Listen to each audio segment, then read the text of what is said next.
Well, one I like to bring up a lot, and I bring this up to employers a great deal, when they're hesitant to consider hiring somebody with a disability. There was a gentleman, and he was actually in his early 40s when he came to work here.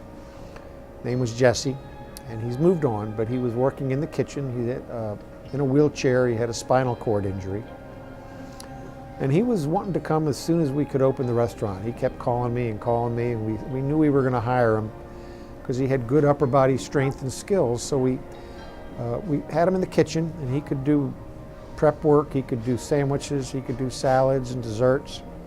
We had a little station for him with an adjustable table.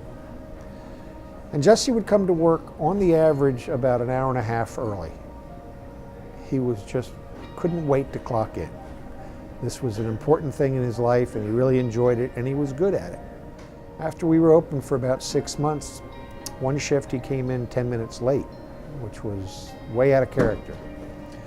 And he wheeled right past me and said, "Sorry, boss." And I said, "That's okay, Jesse." He went right to work, worked his shift, and at the end of the shift, somebody finally asked him, they said, "Jesse, what happened, man? Usually you're early." Reluctantly, he said that his car had caught on fire. He was at an intersection. He had a big old Cadillac. It was like a 1978 Cadillac. And it started smoking, and he had to physically drag himself out of the front seat, drag himself to a sidewalk, ask a bystander to go into his smoking vehicle and pull out his adaptive driving equipment and his wheelchair.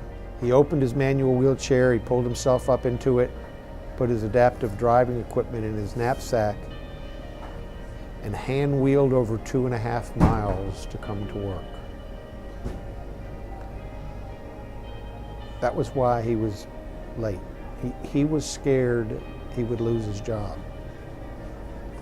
He didn't think that was a legitimate excuse. And that form of dedication and appreciation for an opportunity to be part of a team and be employed, something most of us won't ever know. But it really rang true, and we find that type of attitude with a lot of people with disabilities that work here. They can't wait to come. They want to be part of the team. They don't ask for time off. They're not asking for a raise every other week. Employment to these young adults is really not an obligation, it's a privilege.